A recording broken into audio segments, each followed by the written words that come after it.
And joining me now in our studio is senior journalist Nalini Singh.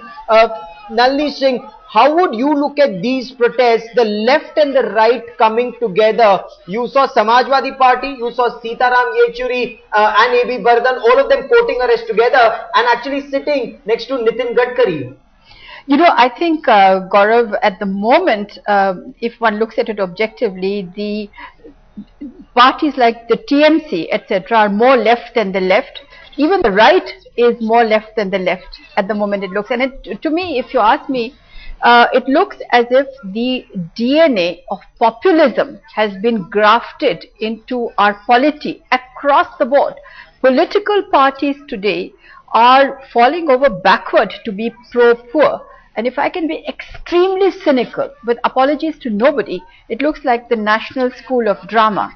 Because I think that it is incredible that people are leaving their stated positions and jumping onto this, the slogan that Mamata Banerjee has taken from Abraham Lincoln, for the poor, by the poor, etc. So I think that if we are saying, if we are now looking at this, then where is pragmatism? It's not that I am saying that go back to FDI in retail and just everybody accept it. But it is this country that actually has suffered, because today its deficit is now climbing to unacceptable levels. It is true that we have the most skewed distribution in the country, but rather than looking for solutions in which both can live together, we have this phenomena today, or the spectacle today, of populism. And that's exactly what the opposition is alleging, Nalini, saying it's the timing of what the government is doing. They're saying it's not about FDI in retail, it's not about reforms at all. It was about the coal scam and diverting pressure, deflecting attention, and that's exactly what's happened. Well, absolutely. There is a government which has also got attracted extremely unsavory international attention, probably woke up to that and did not wake up to all the cries of the poor in the country, and has now said these three big reforms and other reforms coming. But I have said this before, that actually these reforms themselves are a precursor. It's a very small window of reforms that we are seeing now, and protests against those reforms. Actually what's going to happen, and I'd love to know what the political parties are going to do when the government bends over backwards and does exactly what it has been doing earlier, which is the NAC type of program that it has. It's called the right to food security coming. It's the right to free medicines and the right to health security coming. What will our political parties do at that stage? That sounds pretty pro-poor. It sounds pretty egalitarian.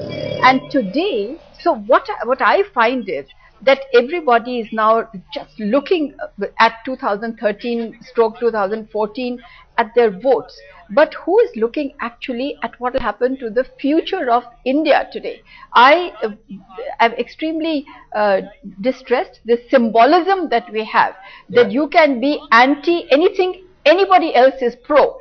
So be anti. If somebody is pro something, be anti immediately, and you will get attention. The left and the right, they're coming together. Some in JDU went to the extent of saying this perhaps is 1989 coming together once again. And is this the correct time for a third front?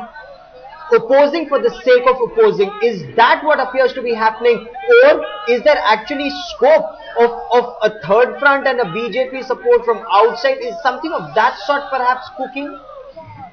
Well, you know, I would say that Samajwadi Party is playing its cards extremely well today. If ambiguity could win you a crown, then Samajwadi Party should actually be crowned today for ambiguity.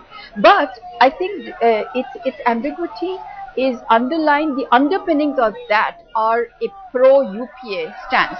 And the fact that, well, I'm saying Yadev stayed on in Lucknow, did not come and join Prakash Karat or the BJP on the same stage, etc. Okay. This is huge symbolism. But I would say that, the fact that its actual, in its DNA, the most prominent is the BSP, anti-BSP, and is waiting up to October 10th until after BSP takes its decision.